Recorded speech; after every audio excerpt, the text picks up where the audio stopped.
Am revenit și v-am promis un subiect foarte interesant. Sper că ați rămas alături de noi și vă doresc să nu aveți nevoie de aceste sfaturi, să puteți în continuare să vă plătiți ratele cu lejeritate și să nu aveți acest stres, această povară pe umeri. Dar în cazul în care vreodată ajungeți în această situație, e bine să știți din timp ce puteți să faceți și cum puteți negocia cu banca. Mai multe informații aflăm în această dimineață de la Irina Chițu, analist bancar. Bună dimineața și bine ați revenit! Bună dimineața, Georgia! Mă bucur să ne revedem și prima mea întrebare este de ce ar vrea banca să negocieze cu noi? Are tot interesul pentru că își dorește să continue acest contract, relația contractuală cu consumatorul.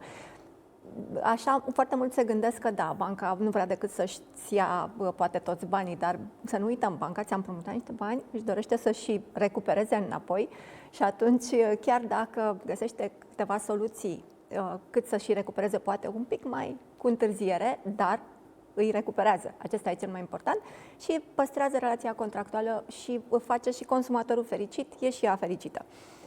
Practic, băncii ar fi mai greu, dacă vorbim despre un credit pentru o locuință, să scoată acea locuință pe piață spre vânzare, să-și recupereze banii, ar avea niște costuri în plus, nu-i așa? Bineînțeles, și nu are niciun interes, pentru că banca nu este agenție imobiliară, nu se ocupă cu acest lucru. Este un stres pentru o bancă să aibă, să se ocupe și de acest lucru. Și atunci, și da, are costuri foarte multe cu acestea, cu executarea silită, cu, să zicem, dacă se intră într-un litigiu cu un consumator, cu avocat și cu juriștii băncii care trebuie să pregătească toate detaliile și, cum știm, procesele durează foarte mult. Deci dacă se poate evita un litigiu, este și interesul băncii.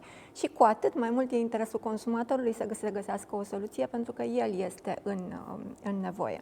Și atunci, primul lucru, în momentul în care vezi că nu mai poți să mai plătești ratele sau ai ceva probleme sau ai întrebări suplimentare, ți se pare că este ceva în neregulă cu contractul tău, cu rambursările tale la credit, primul lucru, du-te și spune-i băncii care e problema ta.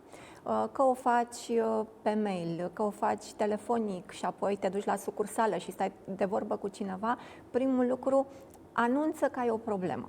Deci banca n-are de unde să știe că tu poate, nu știu, ai intrat în șomaj sau ai veniturile reduse și îți mai permiți să mai plătești întreaga sumă.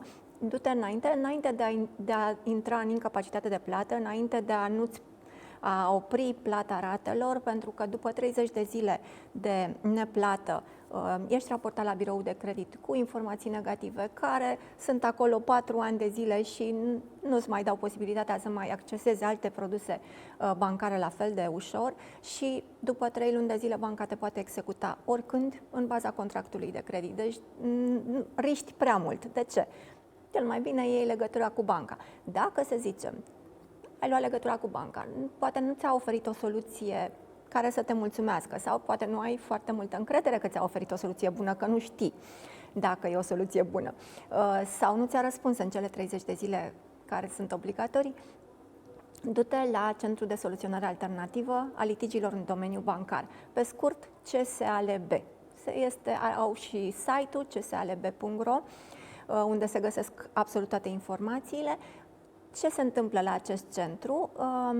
Cu ajutorul unui conciliator, un intermediar profesionist, care pune la aceeași masă virtuală, pentru că nu trebuie să te duci să te întâlnești efectiv la aceeași masă, banca cu consumatorul și le ascultă fiecăruia doleanțele și vine cu o soluție sau cu mai multe soluții, până când găsesc soluția aceea de mijloc care să-i mulțumească pe amândoi. Dacă soluția apoi este acceptată de ambele părți, devine anexă la contract și nu mai este nevoie să treci prin atâtea traume, să zic așa.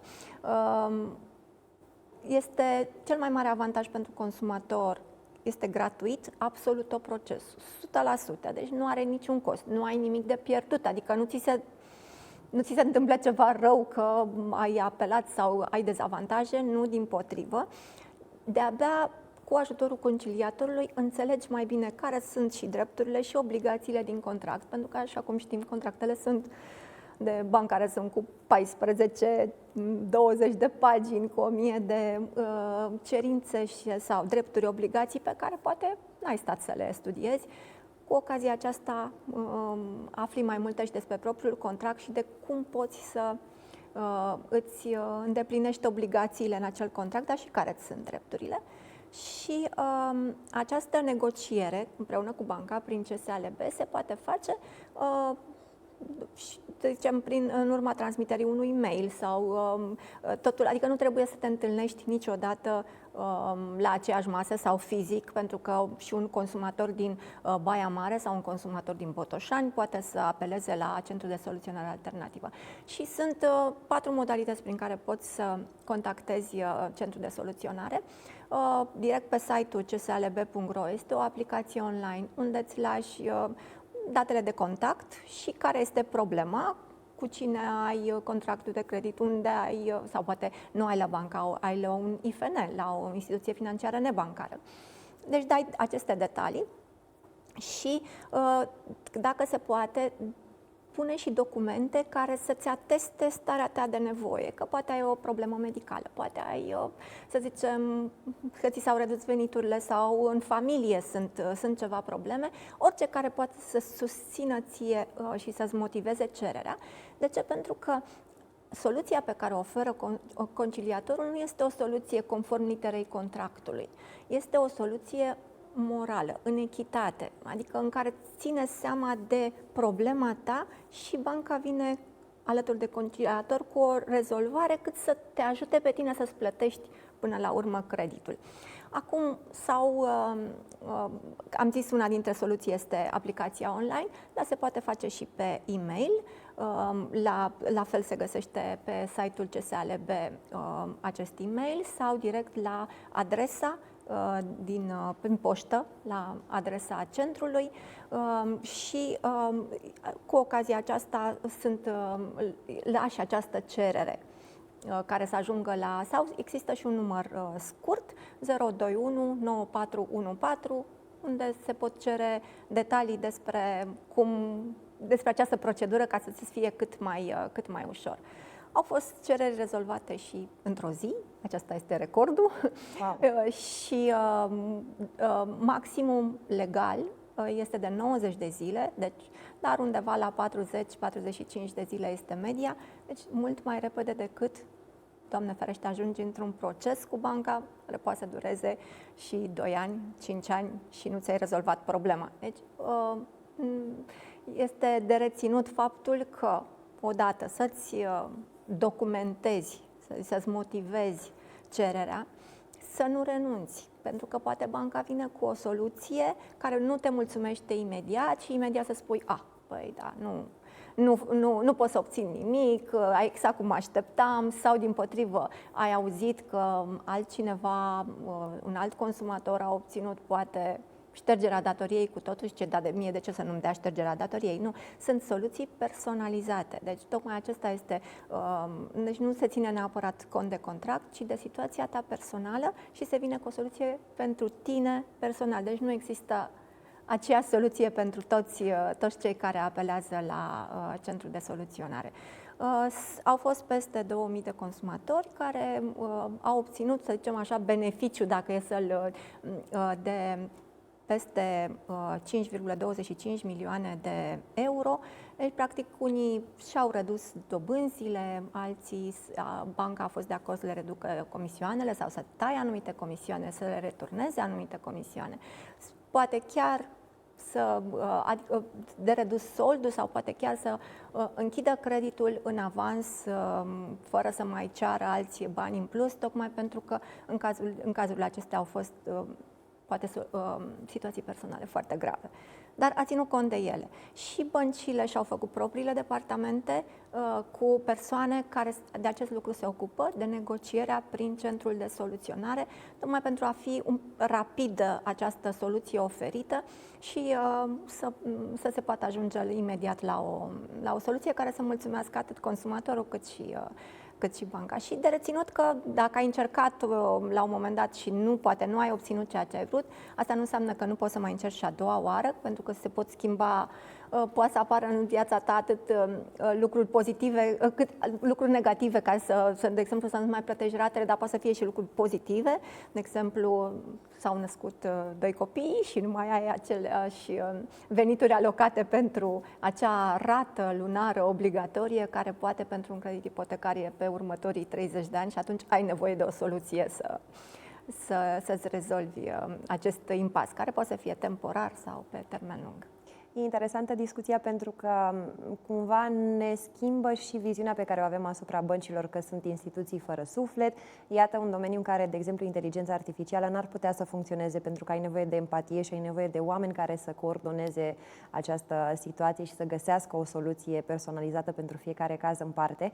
Până să ajungem la centrul de soluționare, aș vrea să întreb dacă nu cumva, știind că dacă noi nu putem să ne plătim ratele după 3 luni, banca poate să vină să ne execute silit, dar ar însemna costuri de timp și costuri de personal cu executorul judecătoresc, cu și avocați. bani, da. Am putea să propunem noi băncii din start o amânare a plății ratelor pe o perioadă de, 3, 4, 5, 6 luni?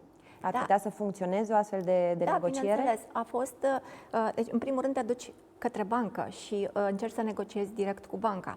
Și banca este obligată, conform legilor consumatorilor, să vină cu soluții. Că este de riscadențare, de reșalonare a creditului, poate chiar să-ți prelungească perioada creditului ca să-ți mai reducă rata. Nu este situația ideală, dar poate temporar ai nevoie și de această soluție. De ce spun că nu este situația ideală? Pentru că atunci vei plăti mai multe dobânzi și comisioane, că se prelungește timpul dar s-ar putea pentru tine în momentul aceea să fie soluția care să te ajute să ieși puțin din impas. Poate să faci o refinanțare a creditului, să zicem, poate ai 5 credite sau un card de credit, un overdraft și un credit la aceeași bancă. De ce să nu le strângi pe toate într-un credit mai ieftin, cu costuri mai reduse, dar care le plătești într-o singură zi, pe lună, cu toate strânse în același produs. Deci sunt soluții, se pot găsi soluții și încet, încet au început și consumatorii să aibă încredere în bănci, că de fapt aceasta a fost cea mai mare problemă de încredere și cu ajutorul Centrului de Soluționare se clădește din nou încrederea în această relație între consumator și bancă. Mi-am dorit să le transmit celor de acasă să nu ajungă vreodată în această ipostază, dar pe final aș vrea să întreb dacă, într-adevăr, discuția de astăzi este relevantă, deoarece a și crescut numărul de cazuri de negociere a contractelor din cauza imposibilității de plată a ratelor. Mă gândesc acum la situația pandemică. Bănuiesc că mulți români se confruntă cu probleme de ordin financiar.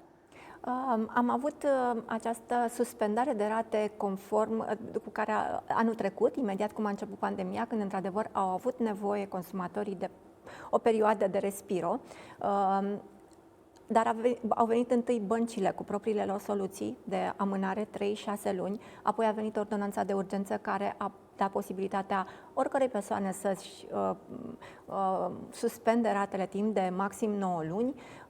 Nu au fost, ne așteptam și a fost și prelungită pentru 2021. Toată lumea stătea în expectativă ce se va întâmpla după aceste perioade de suspendare, dar se pare că, din fericire, au fost foarte puține cazuri care au cerut din nou o renegociere, deci s-a trecut bine peste acea perioadă din 2020, începutul lui 2021. Nu se observă încă o cerere crescută de negociere, să zicem, de cazuri de negociere, dar de foarte multe ori, pentru că se și rezolvă, spunând că și-au făcut departamente speciale băncile, se rezolvă direct în bancă, chiar și după ce apelează la centru, banca vine cu o soluție directă către consumator și nu se mai poate trece prin tot procesul în cazul unei negocieri prin CSALB, dar este foarte important faptul că se rezolvă problema. Aici este și ce trebuie să rețină consumatorul, că există soluții. Deci să nu stea să țină pentru el și să spună nu pot, asta e, s-a întâmplat, ce poate să-mi facă banca? Nu. Din păcate sunt consecințe negative și chiar nu merită să fie executat silit nici pentru 1.000 de lei, nici pentru 100.000 de lei pentru o casă. Deci Important e să apelezi la bancă și la centru de soluționare. Mulțumim tare mult pentru aceste informații. Vă mai așteptăm la noi să mai Cu mare povestim drag. și să-i pregătim pe cei de acasă și să le dăm această speranță de care au nevoie într-un moment de cumpănă. Cu mare drag. Dacă vreți să mâncați ceva gustos și zic eu și destul de ieftin, tocmai ca să puteți să mai puneți niște bani deoparte pentru zile negre, pentru acea rată pe care nu puteți să o plătiți la un moment dat, vă propunem rețeta noastră vedetă de astăzi, o rețetă de chec cu mere și unt.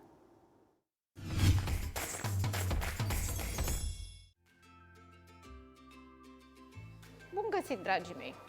Vedetele sezonului de toamnă sunt merele.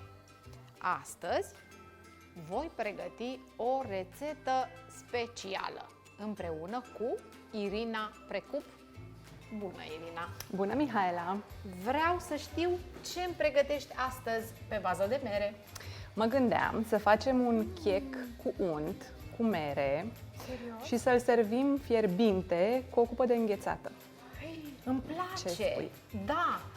Ingredientele pe care le folosești, te rog, astăzi. Pentru rețeta de astăzi avem nevoie de unt, ouă, făină, zahăr, puține dulceață de caise, zahăr vanilat și un pliculeț de praf de copt.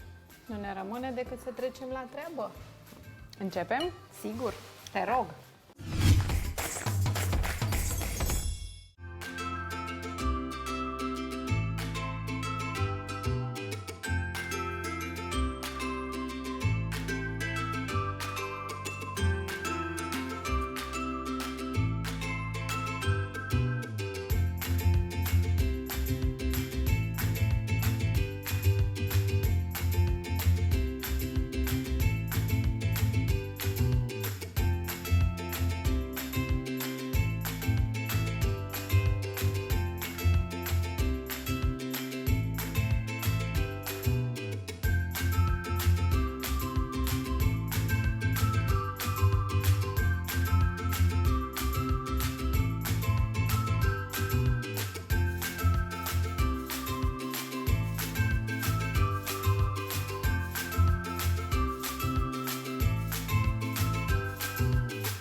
bunica noastră este gata. Mulțumesc tare mult! Să știi că așteptarea a meritat, dar trebuie să le spun telespectatorilor că a durat un pic, doar am avut un ajutor și decât noi două. Eu am așteptat, Irina a pregătit, dar are un cuptor, senzațional, e deștept, vă zic eu. Deci, felicitări! Mulțumesc! Și vă mai așteptăm pe la noi. Da. Mulțumesc tare mult încă o dată, de-abia aștept să gust. Dragilor, sunt Mihaela Popescu și vă dau întâlnire și data viitoare cu o nouă rețetă. Poftă bună!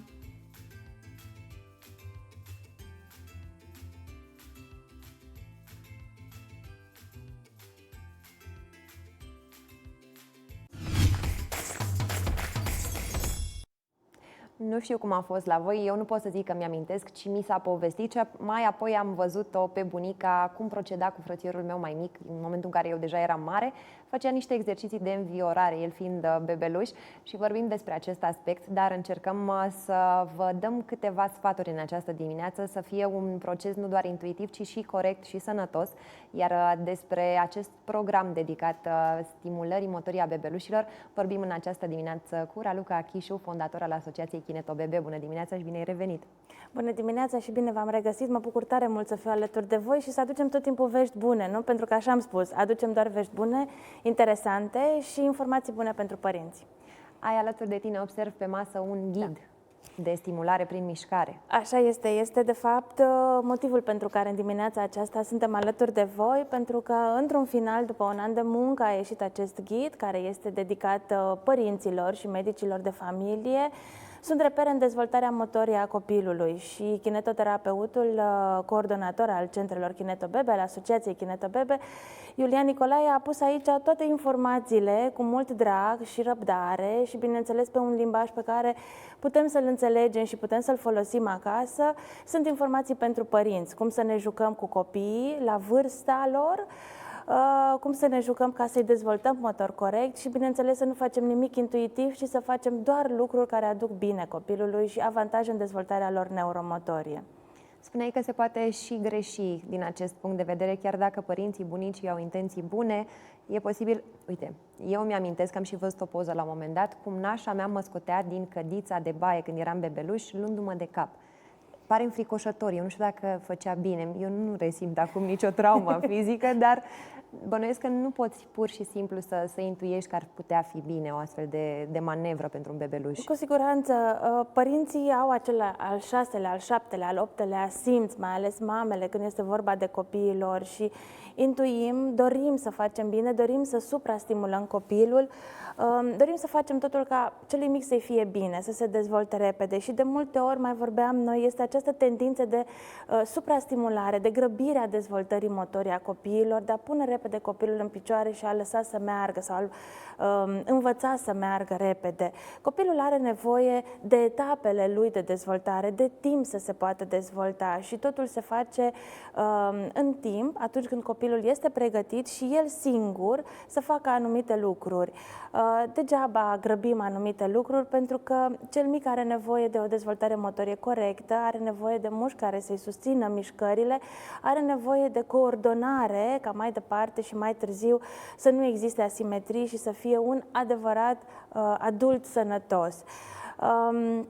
Nu este vorba că părinții greșesc, este vorba că încearcă singuri să găsească soluții și tocmai pentru a-i ajuta am venit cu acest ghid în a le prezenta care sunt momentele de dezvoltare motorie a copilului până într-un an pe anumite grupe de vârstă și cum putem acasă să ne jucăm cu copilul cu materiale minime care ne stau la îndemâna noastră și care pot să fie pentru orice părinte în primul an de viață o jucărie pentru el și copil.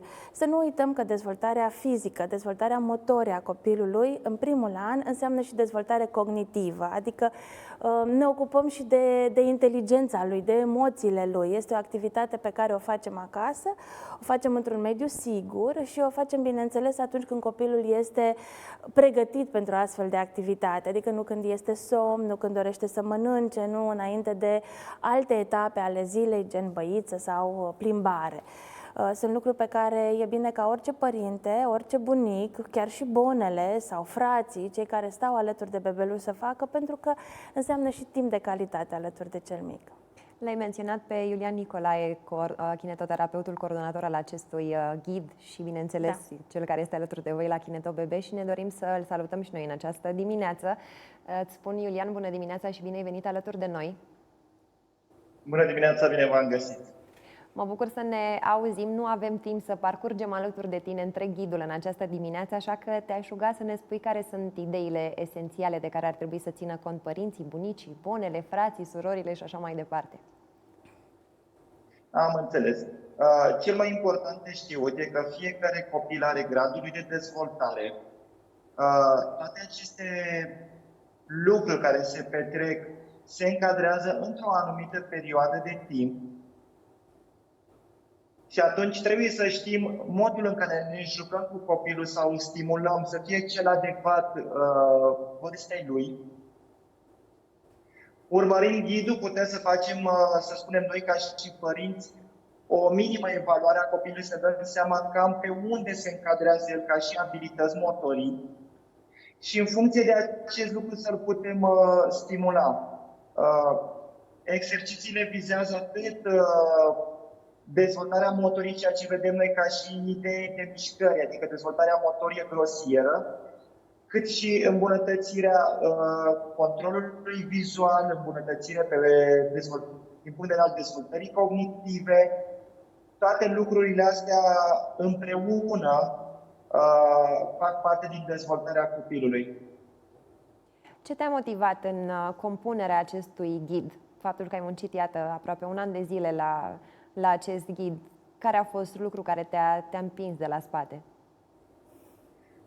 Unul din aspecte e acela că în cadrul clinicii ne vede foarte multe ori copii la o vârstă destul de înaintată, spunem noi, adică la vârsta 10-11 luni, care nu au dobândit încă un control al capului și atunci, prin acest mod, putem asigura că părinții vor avea parte de informații corespunzătoare. Asta însemnând mai puțini copii pe viitor cu diferite probleme. Îți mulțumesc tare mult că ai acceptat invitația noastră și felicitări pentru munca depusă. Sper ca din ce în ce mai mulți părinți, bunici să afle de acest ghid, să-l consulte și să se realizeze tocmai partea de prevenție pe care ai amintit-o mai devreme. Îți mulțumim! Cu drag! Ralu, ai alături de tine un partener de încredere și uite cât de frumos s-a pus în valoare și bucățica aceasta de a preveni înainte de a dezvolta. Chiar dacă e recomandat pentru toți copiii, e clar că pot să și prevină anumite dificultăți care pot apărea în viitor. Clar, ideea de profilaxie și prevenție este una din misiunile Asociației Kineto Bebe, una din misiunile terapeuților și, bineînțeles, linia coordonatoare pe care o are și colegul meu, kinetoterapeutul Iulian Nicolae. Ideea este că noi vedem copiii foarte repede, foarte, foarte mici, din primele luni, poate chiar din primele săptămâni și astăzi este Ziua Internațională a Prematurității. Ne gândim la prematurii care vin în centrele de recuperare imediat după ce ies din maternitate și tocmai aceste informații ajută părinții și cumva îi călăuzează un an de zile sau primul an de zile să fie acolo alături de copii și să-i stimuleze corect. De ce vorbim de o stimulare corectă a copilului? Vorbim pentru că la un moment dat, dacă nu facem anumite etape în dezvoltarea motorie a copilului, pot să existe probleme, pot copiii să aibă o întârziere în dezvoltare motorie și este păcat să ajungem la aceste întârzieri în dezvoltarea motorie, mai ales când vorbim de copiii sănătoși, când ei de fapt pot să fie așa cum le-ar fi lor bine și le-ar fi lor sănătos. Dacă vorbim mai ales de prematuri, că astăzi nu avem cum să nu atingem acest subiect și colegul meu este voluntar și în maternități, lucrează cu bebeluși foarte mici, ține cursuri în secțiile de neonatologie pentru asistente și medici neonatologi. dorim ca primul start și startul în viață să fie un start sănătos și corect. Și asta înseamnă, într-adevăr, profilaxie. De ce împreună cu UNICEF am făcut acest ghid, l-am făcut să ajungă la medicii de familie. El, de fapt, este în 1700 de cabinete de medicină de familie deja. Dorim să ajungă la părinți și atunci poate fi descărcat gratuit de pe internet, atât de pe site-ul UNICEF cât și de pe site-ul Kinetobebe și răsfăit acasă cu întreaga familie. Pentru că de multe ori, așa cum spui tu, în familie există și întrebări și discuții când ar trebui să stea un bebeluș în funduleț, când ar trebui sau dacă ar trebui să meargă în 4 labe și oarecum am răspuns la toate aceste întrebări în acest ghid, oarecum am dat și exemple de exerciții ca toată lumea să facă acasă și da, dacă există alte întrebări sau dacă există alte situații, așteptăm pe toată lumea pe canalele noastre de comunicare, încercăm să răspundem tuturor, sperăm să putem să răspundem tuturor și bineînțeles suntem aici și pentru alte sugestii, pentru alte materiale pe care părinții sau medicii doresc să le realizăm, pentru că așa cum spunea colegul meu, informațiile ne vin cumva din cabinet sau de la nevoile copiilor din sălile sau părinților din sălile de terapie, dar este bine și când primim sugestii, pentru că dorim să ajutăm pe toată lumea.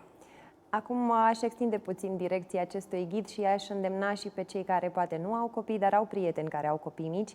Uite, de sărbători, dar din dar se face raiul. Pe lângă acel cadou pentru bebe, să pună alături și acest ghid pentru părinți, tocmai pentru că i-ar face un mare, mare bine pe termen lung.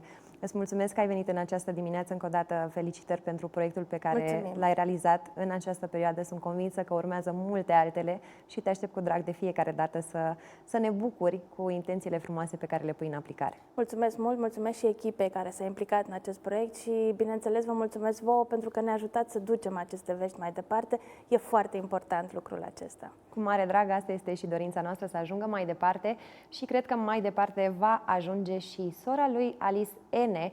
Alice Ene, despre Alice Ene știți deja că este campioană europeană la drift, dar nu știți că Sara, sora ei mai mică, la nici 10 ani, este pasionată de autoturisme, mai ales de partea tehnică. A învățat deja să schimbe cauciucurile, bujiile, mașinii de concurs a surorii ei și aflați mai multe informații despre Sara chiar acum.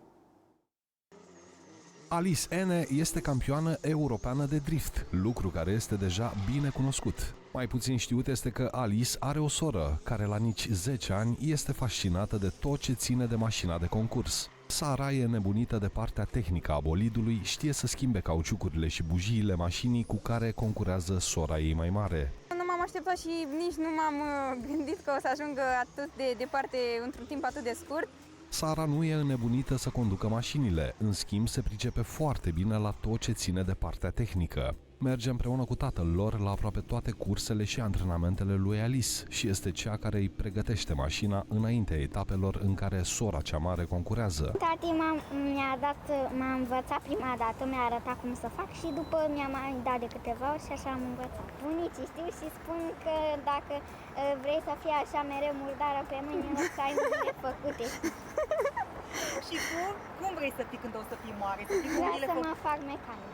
Sorin Ene, unul dintre cei mai cunoscuți piloți de drift din România și fondatorul primei școli de specialitate, povestește cum au ajuns fiicele sale să-i urmeze pasiunea. Cu Sara se întâmplă același lucru care se întâmplă și cu Alice. Nu a fost nimic forțat și nu este nimic forțat. Trebuie să simți, să fii pasionat și în momentul în care vezi că altul copil este atras, să fii în umbră și să-i direcționezi pașii și să-i înveți. Alice Ene, la doar 14 ani, a reușit să cucerească lumea internațională a driftului. Puștoaica a devenit campioană europeană la sportul pe care tatăl său îl practică de peste 20 de ani.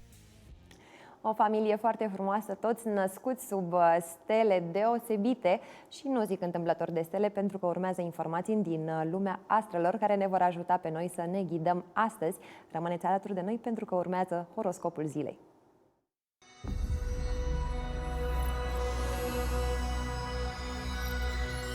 Berbec. Ziua de astăzi pare să vină cu o schimbare majoră pe plan personal.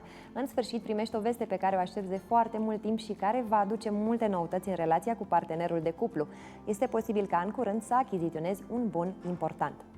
Taur. Încă de la primele ore ale dimineții te concentrezi asupra vieții profesionale. Ai parte de multe schimbări neașteptate, așa că încerci să-ți planifici ziua și să te pui la curent cu toate noutățile. Superiorii sunt foarte mândri de tine și te pot răsplăti cu un bonus substanțial. Gemeni.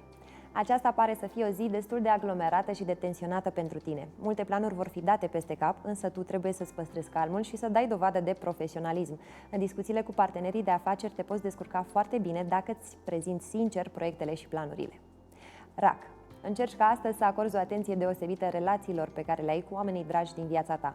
Partenerul de cuplu se poate simți neglijat în această perioadă, motiv pentru care acum faci tot posibilul să petreci mai mult timp alături de el. Leu. Ziua de miercuri începe cu o surpriză foarte frumoasă pentru tine. Este posibil să primești o ofertă de colaborare pentru un proiect important. Astrele sunt de partea ta și te conving să fii mai îndrăzneț. Seara este una foarte relaxantă. Fecioară, îți este dificil să te concentrezi asupra tascurilor pe care le-ai de rezolvat. Oamenii din jurul tău însă sunt colacul de salvare în această perioadă. Aceștia îți dau cele mai bune sfaturi și te ajută să găsești soluții eficiente pentru a depăși momentele cu care te confrunți. Balanță. Ziua de astăzi vine cu o surpriză incredibilă în viața personală. Este posibil ca drumul tău să se intersecteze cu cel al unei persoane din trecut care a însemnat foarte mult pentru tine. Vei dezgropa numeroase amintiri care te vor face să fii foarte sensibil în această perioadă.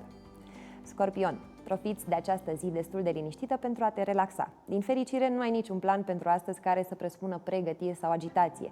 După orele prânzului, petreci clipe frumoase alături de partenerul de cuplu.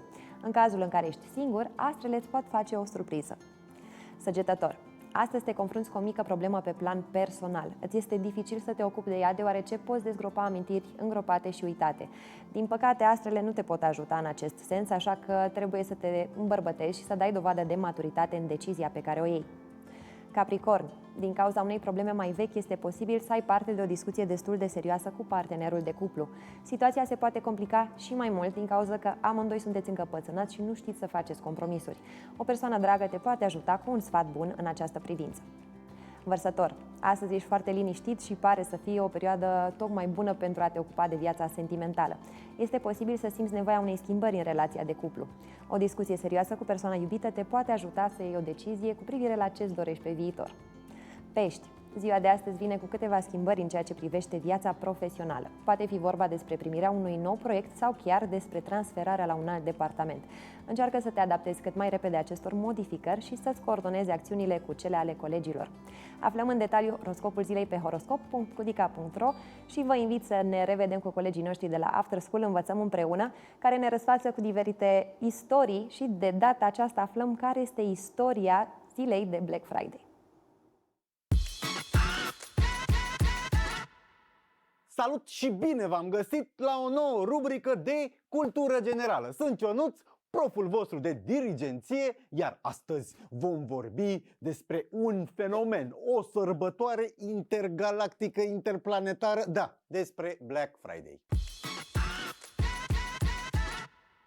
Black Friday, din engleză Vinerea Neagră, este denumirea informală a zilei care urmează după Ziua Recunoștinței în Statele Unite și care deschide sezonul de cumpărături de Crăciun. Termenul Black Friday a apărut pentru prima dată în Philadelphia și a însemnat blocaje grele de trafic în vinerea de după Ziua Recunoștinței. Interpretarea modernă a acestui termen în limba engleză este mai pozitivă. Este asociată cu idiomul în negru, adică echilibru pozitiv, spre deosebire de în roșu, care e mai rău.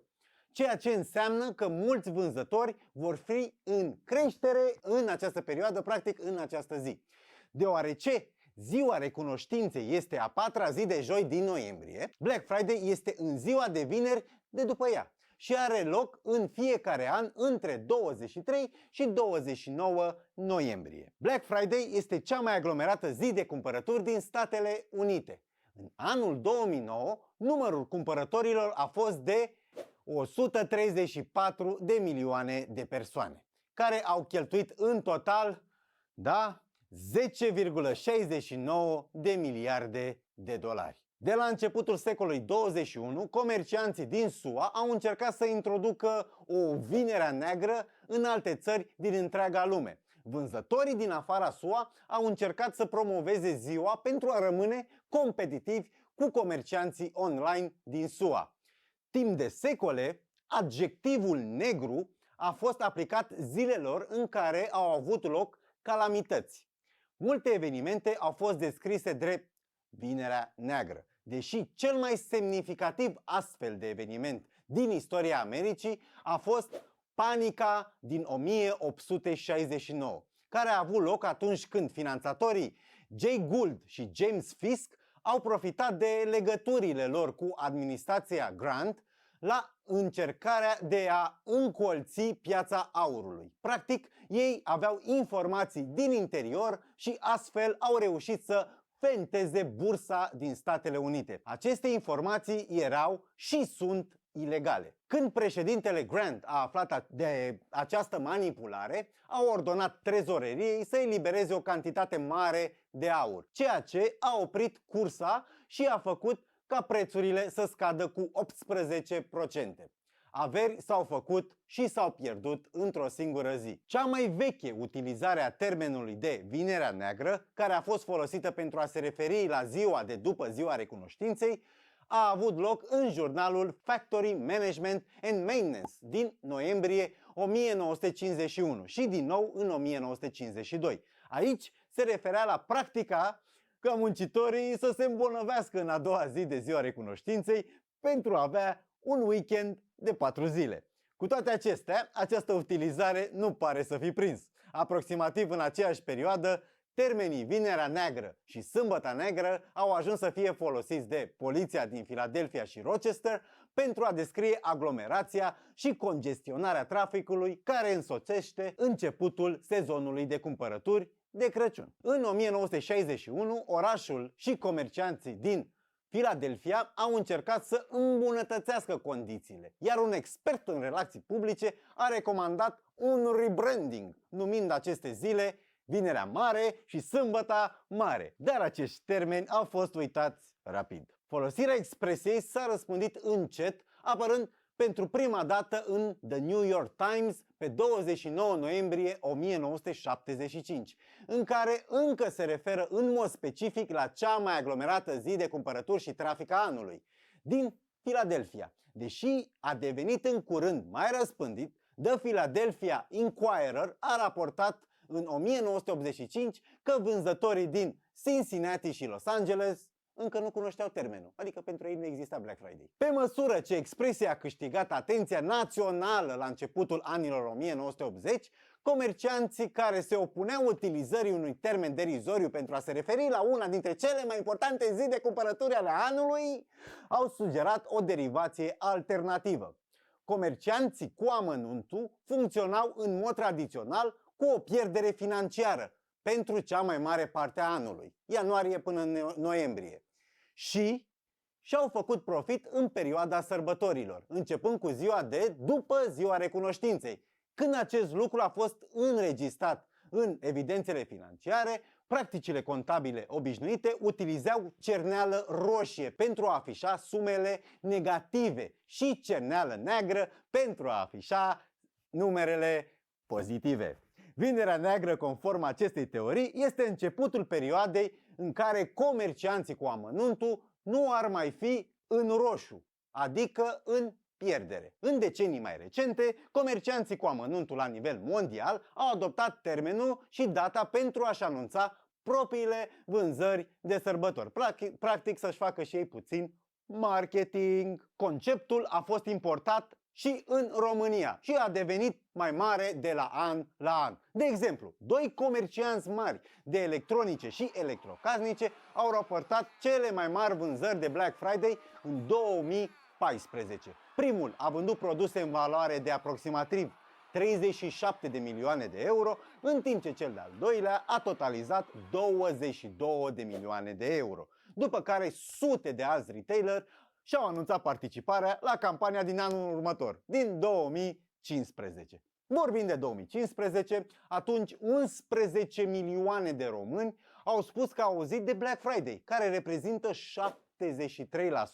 din segmentul țintă de 15 milioane de oameni. 6,7 milioane plănuiesc să cumpere ceva la cel mai mare eveniment de cumpărături al anului din România. În România, Black Friday este cu o săptămână înainte de Black Friday din Statele Unite. Mă rog, noi putem să spunem mai bine că nu este Black Friday. Este mai simplu. Sunt mai puține date. Pentru că în România, consumerismul atinge valori astronomice. Iar pe site-urile de cumpărături online puteți găsi de la scobitori multifuncționale cu gust de lămâiță până la case plutitoare cu rachete interspațiale cadou. Asta a făcut ca Black Friday să dureze minimum o lună, iar ulterior au apărut variante ale acestei sărbători pentru toate anotimpurile. De vară, de primăvară, de vară, de toamnă-iarnă, de primăvară-vară, de transhumanța oilor și Black Friday de degeaba. Cam asta este istorioara despre Black Friday și cum a apărut ea și despre ce este vorba în această zi de mare anvergură. Sunt Ionuț și ați urmărit After School, învățăm împreună! Mai departe, aflăm povestea unei românce de succes, plecată din Inou Sălaj, ajunsă la Paris și a deschis un atelier de creație, acolo unde realizează diferite obiecte vestimentare din broderie de artă haute couture și să știți că pe lângă succesul pe care îl are, a primit și ordinul de cavaler de merit al Franței de la însuși președintele Republicii franceze Emmanuel Macron. O cunoaștem în această dimineață pe Victoria Darolții, care îi spun bună dimineața și bine ați venit alături de noi. Bună dimineața, bine v-am găsit, Georgia. Mă bucur să vă cunosc și mă bucur că avem ocazia să vă prezentăm telespectatorilor noștri, pentru că de fiecare dată încercăm să găsim povești de succes care să inspire pe cei care ne urmăresc să-și urmeze visurile. Și aș începe cu începutul. Când ați descoperit arta broderiei? De mic copil am iubit broderia. Mi-am petrecut multe dimineți cu bunica, cu mama mea în atelierul lor. Cu bunica mea am învățat să torc, să tricotez. Cu mama mea am învățat să brodez, să țes, să fac broderia albă, broderia colorată. Am urmărit filmele cu Sisi, cu Romy Schneider, unde am iubit foarte mult rochiile brodate. Și mi-am zis, într-o zi o să ajung la Paris, unde este capitala modei, ca să lucrez în modă. Odată ajuns la Paris, cum ați învățat limba franceză? Nu mi-a fost ușor, am început să lucrez, când am ajuns la Paris, am început să lucrez la un dentist rus. Vorbeam în perioada aceea rusă, acum am uitat un pic. Și am început să învăț cu clienții care veneau la dentist, cu prietenii din jurul meu. Încetul cu încetul am avansat și în momentul acesta mi-am luat inima în dinți și am mers mai departe. Mai departe, însemnând cursurile unei școli din Paris care să vă ajute să vă aprofundați cunoștințele despre broderie, nu-i așa? Exact. Deci am făcut școala de broderie de artă la Lesage. În momentul când am ajuns la școală, profesoarele mele m-au întrebat: Victoria, ce căutați aici? Pentru că dumneavoastră știți să munciți. Eu, normal, aveam nevoie de o diplomă ca să pot să am acces în atelierele de broderie, ca să mă exprim, să creez ceea ce știu. Noi avem o mică regulă impusă de CNA, nu avem voie să spunem branduri decât dacă sunt enumerate câte 5, așa că o să vă întreb, o să vă rog să ne enumerați 5, pentru că știu că aceste 5 branduri există în palmaresul dumneavoastră, branduri, case de modă celebre de peste hotare cu care ați colaborat de-a lungul anilor și pentru care ați creat. Am creat foarte mult pentru Dior, pentru Valentino, pentru Vionnet, Chanel, pentru Givenchy, am înțeles. Foarte mult. E o poveste fabuloasă și aș vrea să îmi povestiți ce a fost în sufletul dumneavoastră în momentul în care ați reușit să vă împliniți visul din copilărie, să ajungeți la Paris și să lucrați pentru cele mai mari case de modă de acolo. Mi-am realizat visul de copil la 36 de ani, în momentul în care am câștigat concursul Meilleur Ouvrier de France, tradus în românește, cel mai bun muncitor în categoria mea designer modă. Și în momentul acesta mi-am dat seama că totuși sunt bună în broderie și am decis să mă opresc ca să lucrez pentru alții și mi-am deschis atelierul meu în 2009. în 2011 școala. Aici am vrut să ajung la momentul în care v-ați deschis atelierul, pentru că nouă ne plac așa picanteriile și ne mândrim mai cu seamă cu românii care creează pentru nume sonore și aici știu că ați creat pentru Beyoncé, de exemplu. Da, în momentul în care mi-am deschis atelierul, am lucrat pentru celebrități, nu vreau să dau mai multe nume, printre care, da, Beyoncé, am creat toate costumele de scenă pentru ea și pentru fetele care dansau cu ea pe scenă.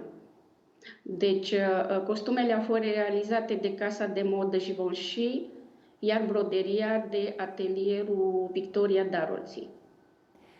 Ce v-a determinat pe lângă atelier și pe lângă acest vis de a vă câștiga independența din punct de vedere profesional, să deschideți, iată, și o școală de unde să dați mai departe cunoștințele pe care le aveți?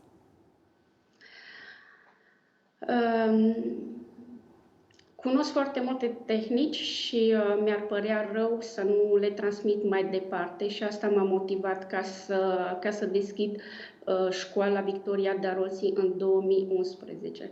Doresc din suflet să am cât se poate de multe eleve ca să transmit ceea ce știu, deoarece bunica, mama și cumnatul meu, Floria, m-au învățat foarte multe. Am înțeles că nu ați lăsat nici România în urmă și că aveți pregătit așa în stand-by un proiect și pentru tinerii pasionați de broderie din România. Exact. Printre elevele mele, deci asta este o anecdotă, printre elevele mele am avut foarte multe japoneze. Unele dintre ele mi-au zis: Victoria, zice, ai foarte mulți studenți străini, dar nu ai românce. În momentul ăsta m-a durut foarte tare și mi-am zis: trebuie să fac ceva și pentru România. Înainte de pandemie eram în relație cu atelierul foarte frumos de la București. Încercăm să colaborăm împreună cu doamna Iolanda Mutu, care lucrează pentru artiștii români, pentru teatre, face costume de scenă și dânsa m-a contactat, dorește să colaborăm ca să merg în România să învăț pe cei din echipa dânsei ca să brodeze. Ce a reprezentat pentru dumneavoastră momentul în care președintele Republicii Franceze, Emmanuel Macron, v-a mânat Ordinul Cavalerilor de Merit al Franței? Da, a fost emoții mari, deci e greu de explicat. Am fost foarte emoționată și în același timp mândră de cei care mi-au transmis ceea ce știu astăzi, bunica, mama și cumnatul meu, Floria. Ei nu mai sunt printre noi, iar în momentul când mi s-a dat decorația, insigna, bineînțeles că am plâns, am avut emoții foarte mari și le mulțumesc celor care mi-au transmis ceea ce știu astăzi. Din suflet le mulțumesc pentru ceea ce sunt eu astăzi, datorită lor, bineînțeles. Dacă ar fi să vă uitați așa retrospectiv la tot ceea ce ați creat până în acest moment, care a fost cea mai dragă piesă vestimentară pe care ați creat-o, poate cea la care ați lucrat cel mai mult?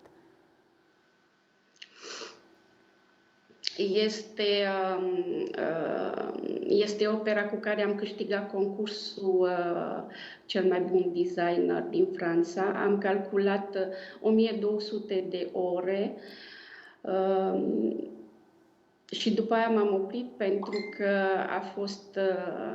a fost foarte greu să mai calculez orele petrecute asupra operei, deoarece vedeam data la care trebuia să prezint concursul și aveam impresia că nu mai termin, deoarece m-am lansat în tehnici foarte dificile, timpul era scurt și